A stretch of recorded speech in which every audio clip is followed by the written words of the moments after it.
అలాగే yellow card నుంచి red card మార్చడానికి ఒకటి ఆల్రెడీ సర్వే చేసి ఉన్నారు. 1440 కార్డులు ఎల్లో నుంచి రెడ్ కార్డు మార్చమని చెప్పేసి పెట్టుకుని ఉన్నారు.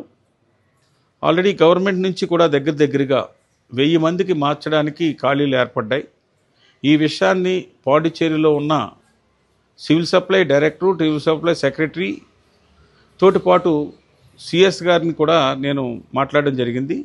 మిగతా సెక్రటరీ డైరెక్టర్ తోటి అయితే పూర్తిగా చాలా ఎక్కువగా దీని మీద మాట్లాడి తగిన నిర్ణయం తీసుకుని ఈ ఆగస్ట్ నెలాఖరులోపు ఎల్లో టు రెడ్ కార్డులు ఇవ్వడానికి అన్ని ఏర్పాట్లు చేస్తున్న విషయాన్ని ఎప్పటి నుంచో ఎదురు చూస్తున్న పసుపు కార్డు వారికి ఇది గుడ్ న్యూస్గానే ఉంటుందని చెప్పేసి భావిస్తూ ఉన్నాను. వారికి త్వరలోనే ఈ నెల ఆగస్ట్ నెలాఖరు లోపులోనే వాళ్ళకి నిర్ణయం వస్తుంది.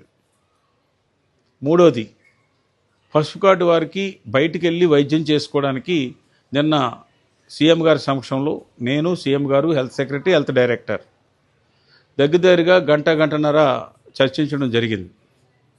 16 జూన్ 6వ తారీఖున ఈ విషయాన్ని ఏ విధంగా అయితే ఎర్ర కార్డు వాళ్ళు కానీ అలాగే పసుపు కార్డు వారు కానీ సామాన్యులు ఏ విధంగా ఇబ్బంది పడుతున్నారో, వారు బిల్లులు కట్టలేక ఇక్కడ వైద్యం లేక వెళ్తున్న వారికి ఇక్కడున్న హాస్పిటల్ ఏ విధంగా ఇంప్రూవ్ చేయాలో, ఏ విధంగా ఇంకా పోస్టింగ్స్ వేయాలో, ఏ విధంగా ఎక్విప్మెంట్ కొనాలో దాని గురించి డిస్కస్ చేయడం జరిగింది.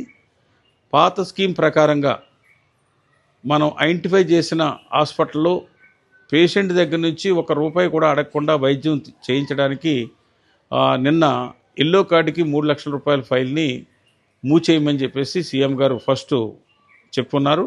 అలాగే నేను ఇచ్చిన రెడ్ కార్డు వారికి ₹5 లక్షల వరకు వైద్యాన్ని చేయించాలన్న దాని మీద హెల్త్ సెక్రటరీ గారు ఆయుష్మాన్ భారత్లో చేస్తున్నారని చెప్పేసి నిన్న మాతో వాదనకు దిగారు వారు. నేను చెప్పాను, ఎంతమంది పేషెంట్లు లాస్ట్ 5 సంవత్సరాల్లో వారు గవర్నమెంట్ స్కీమ్ని, ఆయుష్మాన్ భారత్ స్కీమ్ని ఎంతమంది ఉపయోగించుకున్నారు, ఎంతమంది మనం ఇక్కడ నుంచి రిఫర్ చేస్తే వాళ్ళు సొంత డబ్బుతో చేయించుకున్నారు, ఫిగర్స్ తోటి వచ్చే బుధవారానికల్లా ఇటు యానం, మాహే, కారైకాల్కి సంబంధించిన కేసెస్ డీటెయిల్ తోటి అప్పుడు డిస్కస్ చేద్దామని నిన్న సీఎం గారు నేను ఫైనల్ నిర్ణయం తీసుకోవడం జరిగింది. ఈ విధంగా ఎర్ర కార్డు వాళ్ళకి, పసుపు కార్డు వాళ్ళకి కూడా రాబోయే రోజుల్లో ఇక్కడ డాక్టర్స్ని, దానికి కావలసిన ఎక్విప్మెంట్ స్టాఫ్ని అందరినీ కూడా ప్రొవైడ్ చేసేలాగా, మిగిలిన కేసెస్ ఇక్కడ చేయలేని పరిస్థితుల్లో మాత్రమే బయటికి రిఫర్ చేస్తే మనం ప్రైవేట్ ముందు ఎలాగైతే కార్పొరేట్ హాస్పిటల్లో వైద్యం చేయించుకునేవారో ఆ విధంగా వారికి చేసుకునే విధంగా త్వరలోనే ఆ స్కీమ్ కూడా రాబోతుందన్న విషయాన్ని తెలియజేస్తూ ఉన్నాను. నిన్న జిప్మెర్ డైరెక్టర్ గారు నేను కూడా దగ్గరగా ఒక ½ అన్ అవర్ ఇద్దరు మేము మాట్లాడడం జరిగింది.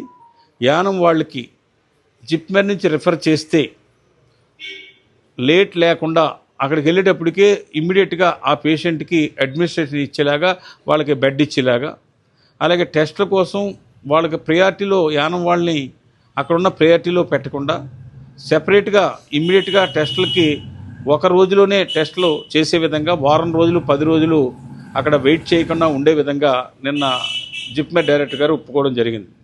అది కాకుండా మ్యాన్ పవర్, క్లీనింగ్ స్టాఫ్ కానీ, సెక్యూరిటీకి కానీ, అలాగే ఇంకా టెక్నీషియన్స్ కానీ, అవుట్సోర్సింగ్ స్టాఫ్ కానీ వీళ్ళందరికీ కూడా మీరు ఈ ఆగస్టు సెప్టెంబర్ లోపు ఇవ్వాలని అంటే సెప్టెంబర్కి నేను ఇవ్వగలుగుతాను. అప్పటికల్లా గవర్నమెంట్ ఆఫ్ ఇండియా నుంచి ఆర్డర్ తెచ్చి ఇస్తాను. దాని మీటింగ్ అవ్వాలి, ఆ మీటింగ్ రెడీ చేస్తున్నామని చెప్పేసి నిన్న డైరెక్టర్ గారు చెప్పారు.